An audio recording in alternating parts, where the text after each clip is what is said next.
Olá, estudantes! Tudo bem com vocês? Eu sou a professora Ellen Rubia e essa aula de Geografia é do 9º ano dos anos finais do ensino fundamental. Vocês sabem por que nós, brasileiros, falamos português, assim como os portugueses lá na Europa e os angolanos lá na África? Já repararam como existem lugares aqui que têm construções parecidas com lugares de outros países? A nossa aula de hoje vai falar sobre isso, pois vamos estudar sobre a hegemonia europeia ao longo dos anos. Antes de começarmos, lembre-se de apontar seu celular para o QR Code que está aparecendo aí na sua tela e assinar a lista de presença. Sua participação é muito importante para nós. E também, separem aí um caderno, lápis e borracha para a nossa atividade de hoje. Enquanto você vai lá buscar seu material, eu tenho um recado para os professores e professoras que estão nos acompanhando. Essa aula é referente à habilidade que busca analisar criticamente de que forma a hegemonia europeia foi exercida em várias regiões do planeta, notadamente em situações de conflito, intervenções militares e ou influências cultural em diferentes tempos e lugares. E o objetivo da aula é compreender de forma crítica e reflexiva como a Europa conquistou sua hegemonia ao longo dos anos. Vamos começar a nossa aula entendendo o significado da palavra hegemonia.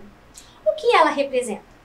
Hegemonia representa poder, superioridade, supremacia e influência. Conhecer o significado da palavra nos ajuda a entender como se deu a influência da cultura da Europa em diversos países do mundo. Durante muitos anos, alguns países europeus dominaram e ainda dominam outras áreas ao redor do mundo, em outros continentes, mostrando assim sua hegemonia. Vamos então analisar o mapa das divisões políticas da Europa a seguir.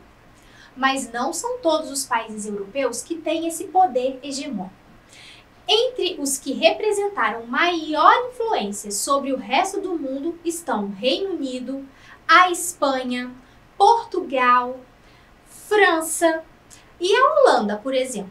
E outros com certa influência, mas em uma escala menor, pode-se destacar a Alemanha, a Itália e a Bélgica.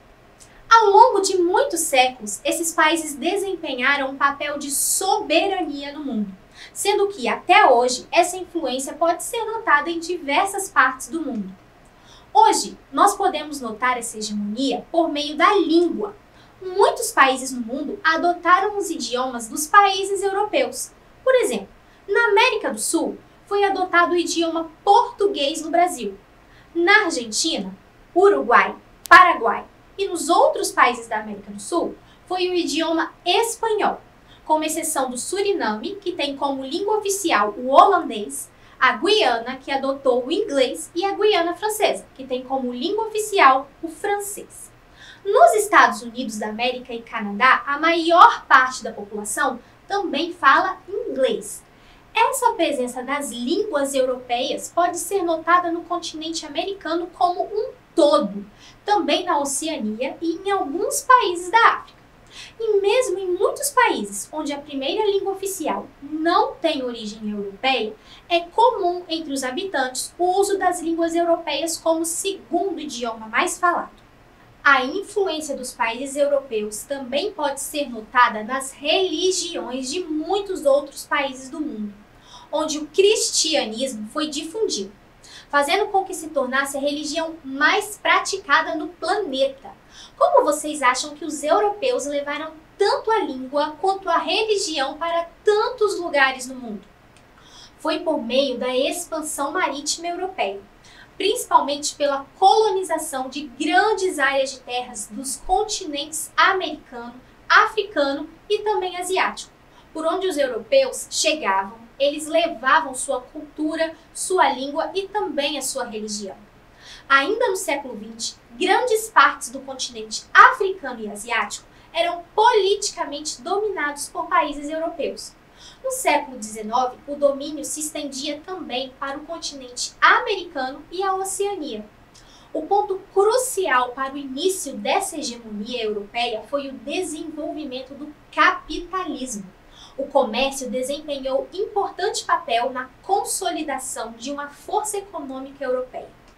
A comercialização de produtos entre regiões na Ásia e Índia com os países europeus favoreceu os lucros dos burgueses europeus, que compravam mercadorias diretamente dos fornecedores, as especiarias, e revendiam na Europa, obtendo lucro.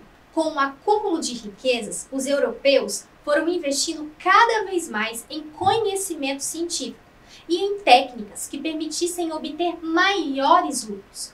Como as viagens eram feitas por terra ou por mar, e a rota mais rápida e direta, que se tratava do mar Mediterrâneo, era dominada pelos povos muçulmanos e italianos, os europeus buscavam novas rotas para chegar às regiões das Índias. Esse mapa está representando em azul a rota que os europeus precisavam fazer para chegar às Índias, sem passar pelo mar Mediterrâneo.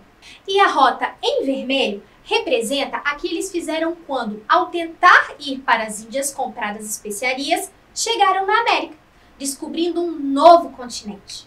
Foi devido à necessidade de expansão marítima que os europeus chegaram às Américas, colonizaram e puderam extrair riquezas minerais e produzir bens que gerassem mais lucros, como a madeira.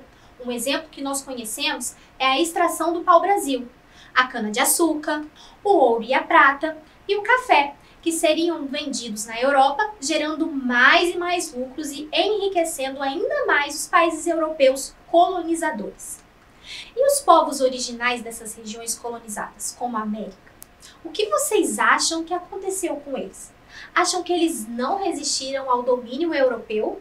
Resistiram sim, mas os povos europeus contavam com armas mais desenvolvidas e táticas de guerra, além de contar com um fator crucial, que eram as doenças que os europeus levaram e acabaram infectando esses povos nativos. As riquezas extraídas das novas colônias europeias e comercializadas no restante do mundo enriqueceram ainda mais os países europeus, possibilitando que esses países dominantes promovessem os avanços tecnológicos na fabricação de produtos em menor tempo e em maior quantidade, para exportar aos outros países do mundo, iniciando assim a Revolução Industrial.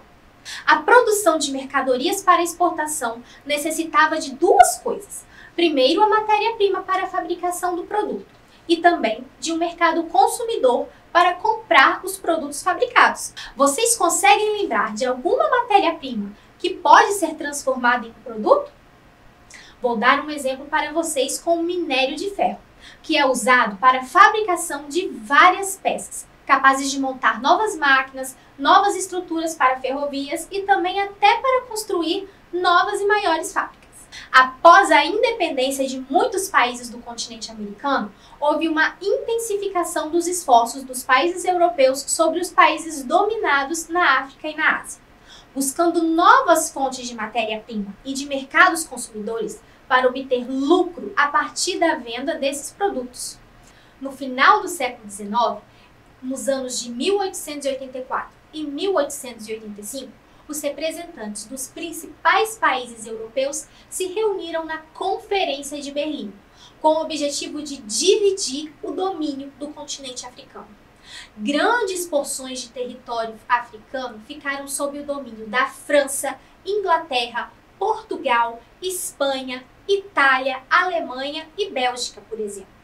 No início do século XX, grande parte do mundo havia sido dominado por países europeus, que dominaram o continente americano, africano, asiático e a Oceania, levando a cultura europeia e principalmente influenciando na economia desses países. Mas e hoje? Vocês acham que essa hegemonia se manteve ao longo do século XXI? De algum modo, vocês acham que ela diminuiu? Ainda na primeira metade do século XX, disputas territoriais por domínios nas colônias motivaram duas grandes guerras mundiais. Essas guerras tiveram como palco principal os países da Europa. As consequências das guerras fizeram a hegemonia de alguns países europeus diminuírem e potencializaram outros países, como, por exemplo, os Estados Unidos da América e a União das Repúblicas Socialistas Soviéticas. Atualmente, além da hegemonia dos Estados Unidos da América, também se percebe uma crescente influência da China no mundo. Mas ainda assim, vocês acham que nós podemos destacar coisas que indiquem essa hegemonia europeia no nosso dia a dia? Acompanhe aqui comigo para ver se você conhece algumas dessas marcas. Santander, Nestlé, Volkswagen, Carrefour e Shell. São algumas das empresas que estão presentes praticamente no mundo todo, indicam o poder econômico da Europa no mundo.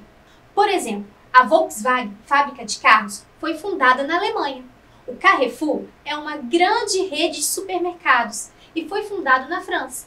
A Nestlé é uma empresa de alimentos e foi fundada na Suíça. A Shell é uma empresa de combustíveis e foi fundada na Holanda. E o Santander é um banco e foi fundado na Espanha. Todos esses países são europeus. Essa hegemonia pode ser notada também nas ciências, nas artes, na filosofia, na moda, no estilo de vida e na cultura dos lugares. Muitos dos valores que temos hoje vieram das civilizações mais antigas, como a ideia de direito romano e conceitos de democracia grega, que foram passados de geração em geração em vários lugares do mundo. Agora que nós já aprendemos sobre a hegemonia europeia, vamos fazer um exercício de fixação? Relacione corretamente as colunas. A. Portugueses. B. Cristianismo. C. Conferência de Berlim. D. Hegemonia europeia. Com a segunda coluna. Religião que foi espalhada pelo mundo através dos europeus a partir de sua hegemonia, da colonização de outros povos. Reunião que ocorreu entre países europeus com o intuito de dividir o território africano em colônias europeias. Supremacia. Poder dos países europeus em relação aos outros países. Colonizadores que tiveram maior influência na colonização do Brasil. Vou dar um tempo para vocês responderem.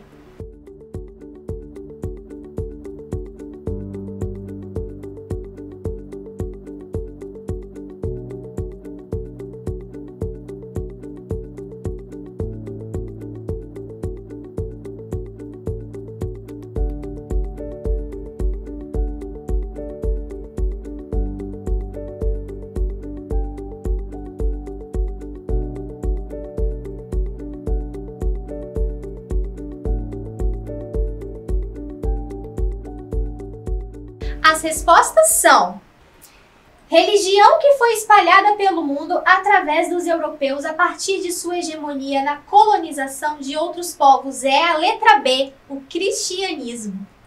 Reunião que ocorreu entre os países europeus com o intuito de dividir o território africano em colônias europeias é a letra C, Conferência de Berlim.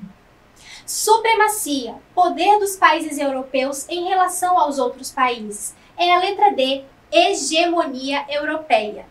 E por fim, colonizadores que tiveram maior influência na colonização do Brasil, é a letra A, os portugueses. E aí, acertaram quantas? Espero que todas, hein?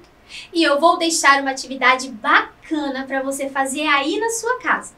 Realize uma pesquisa citando quais são as influências europeias no cotidiano brasileiro em relação à cultura, religião, culinária, política e economia. E depois envie a foto da sua atividade para o nosso Instagram, @deveremcasa-na-tv. Ficaremos muito felizes com a sua interação. Bem, a nossa aula já está acabando. Vamos relembrar o que nós aprendemos hoje?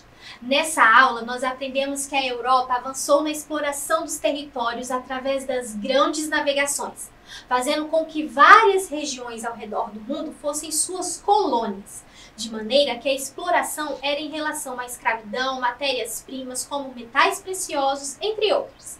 Isso gerou o crescimento do capitalismo e também dos conflitos como a Primeira e Segunda Guerra Mundial. Mesmo com tantos conflitos e explorações de territórios, a Europa possui grande influência em vários aspectos, sejam eles culturais, religiosos, econômicos e políticos, em todo o mundo. Estudante, você que ainda não assinou a lista de presença, aponte a câmera do seu celular para o QR Code que está aparecendo aí na sua tela. Não se esqueça. Também não deixem de assistir mais conteúdos nesse canal. E lembre-se que mesmo distantes, estamos juntos. Tchau! Até a próxima aula!